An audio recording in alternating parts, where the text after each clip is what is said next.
No, Larry, look at this room. Pretty impressive. The ceiling here is 25 feet from the peak down to the floor. And the homeowners are saying that they think that's the reason they're having trouble keeping it nice and comfortable in the summertime.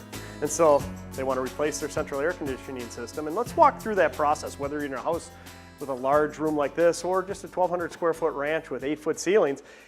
Let's explain what a homeowner should expect with the estimate. Well, that was an important detail from the homeowner's perspective. It's going to be very important that we would meet with the homeowners to be able to come up with the right solution for their problems. If I came in here without the homeowner present, I wouldn't know that this didn't cool properly.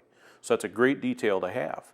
We would like to sit down with the homeowner to determine are there other areas of the home that don't perform properly either, so we can make corrections to that while we're in the process of upgrading their air conditioner or putting an air conditioner in for the first time. It seems like you're doing a needs analysis and really creating a system designed around their lifestyle.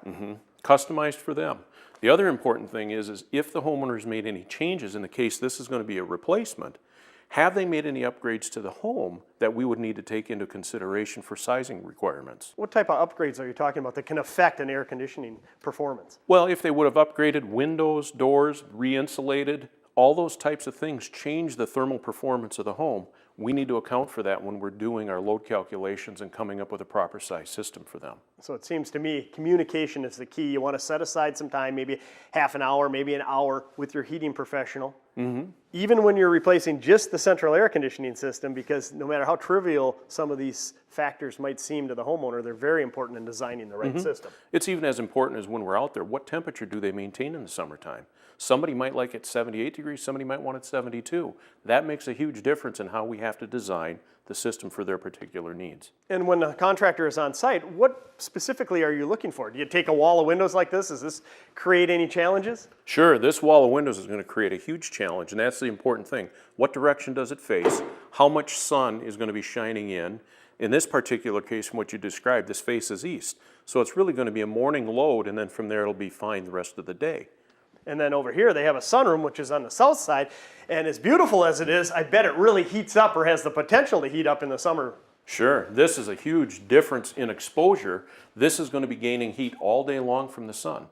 So what we would do is we would go ahead and measure up the house. We would look at the glass load through the windows, be able to take those calculations and put them into a program to size the system specifically for their needs. So would it be possible to design a system that keeps it the same temperature as the adjacent rooms, even though it's gaining all this heat? It's possible, but it's going to be a challenge because of the amount of solar gain they're getting in this room. And then I see that since they're replacing the air conditioning system here, they actually have high and low returns, and those are very important. Very important. In this case, being it's a change out, they already have that, but if it was a new air conditioning installed that a home never had before, this is something we would want to look at potentially adding if we could get into the wall space to do that for them. So the system would operate much better with the high-low returns in those cases. Yeah, and if that's the case, you want to make sure from the homeowner standpoint, you communicate with your contractor and understand the importance and how they operate. Sure.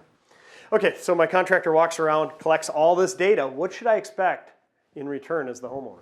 What the contractor is going to do with that information is load it either into today's technology of using iPad or computer on site and emailing it to the homeowner, or take it back to the office, do the calculations, and then come back out with a proper proposal based on the specific needs of the homeowner.